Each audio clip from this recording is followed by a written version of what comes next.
Você já agradeceu a Deus pelo dia de hoje? Você sabia que somente pelo fato de ter acordado no dia de hoje, você já está acima de quase 150 mil pessoas que não tiveram a oportunidade de acordar? Se você teve uma cama para dormir nessa noite, você está acima de quase 500 mil de pessoas no Brasil. Acredito que são motivos de sobra para agradecermos a Deus. Nós temos a péssima tendência de mania de grandeza. Nós achamos que Deus só realiza milagres estrondosos na história. As pessoas querem ver um paralítico se levantar, um cego enxergar, o mar vermelho se abrir, o sol retroceder. Mas acontecem milagres diante dos nossos olhos todos os dias e não temos tido a sensibilidade de percebê-los. Em Mateus capítulo 18, Jesus diz que para herdar o reino dos céus, precisamos ser como uma pequena criança. As crianças nos ensinam muito sobre simplicidade. Sempre digo que eu aprendo mais com a minha filha do que com seminários e livros de teologia. Um dos momentos mais extraordinários da minha vida é quando eu caminho à noite com a minha filha e ela se depara com o brilho da lua e das estrelas. Não tem uma noite que eu ande com a minha filha que ela não fique extasiada com o céu estrelado e com a lua reluzente. Essa lua que tanto chama a atenção da minha filha está sobre a nossa cabeça todos os dias. Qual foi a última vez que você agradeceu por ela? Qual foi a última vez que pequenas coisas do nosso dia a dia paralisaram a nossa rotina e nos fez refletir sobre a grandeza e o cuidado de Deus com o nosso cotidiano? Falando dessa lua e da grandeza da criação, você sabia que existem mais de 200 luas espalhadas no nosso sistema solar? O planeta Terra tem apenas uma lua, mas Marte, por exemplo, tem 2 luas. Júpiter, 79 luas. Saturno, 82. Urano, 27 luas. Netuno, 14. E essas luas estão espalhadas na nossa constelação e são organizadas juntamente com os planetas pelo Sol. Falando um pouco a respeito desse Sol. O planeta Terra por si só já é muito grande. Quanto tempo levaria para dar a volta no planeta Terra de carro? Talvez muitos meses.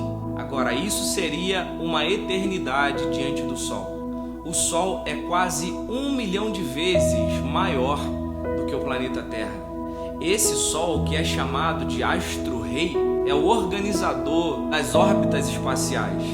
Esse Sol controla a órbita de cada planeta no sistema solar. Se a Terra, por exemplo, fosse alguns quilômetros mais próxima do Sol, ela derreteria. No entanto, se ela fosse mais afastada do Sol, ela congelaria. Quem será que colocou tamanha engenharia nesse astro chamado Sol? Quando no seu dia a dia que um sol sobre a sua cabeça te chamou a atenção para refletir sobre a grandeza de Deus?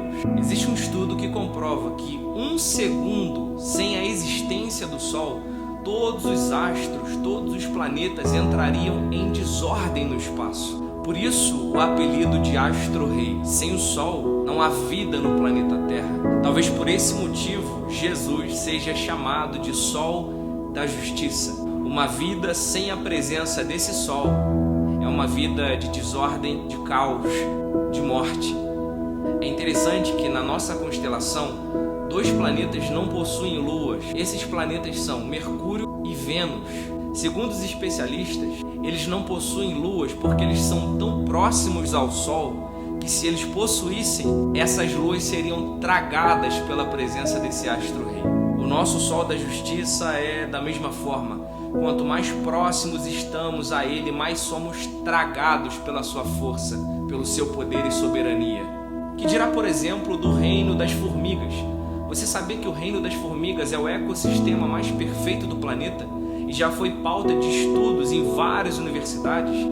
A Bíblia diz: vai ter com a formiga preguiçoso, porque a formiga nos ensina sobre organização, trabalho e produção. Quando foi que uma formiga parou o seu dia e te chamou a atenção? Diante de toda essa criação, existe algo que me choca.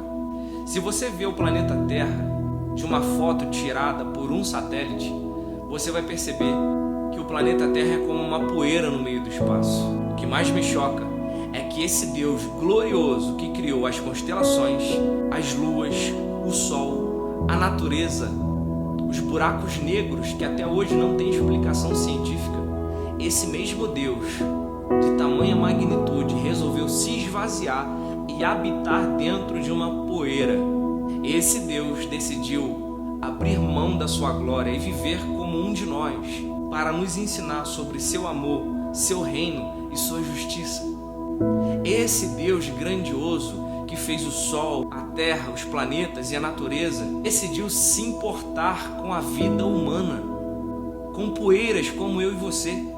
O que mais me choca é entender que existe espaço na agenda desse Deus grandioso para se preocupar com os mínimos detalhes da minha e da sua vida. Um Deus glorioso decidiu viver nas coisas simples. E nós ainda estamos esperando milagres sobrenaturais, grandiosos e estrondosos, quando milagres nos cercam a todo tempo. Deus está falando conosco a todo tempo. Basta sensibilidade.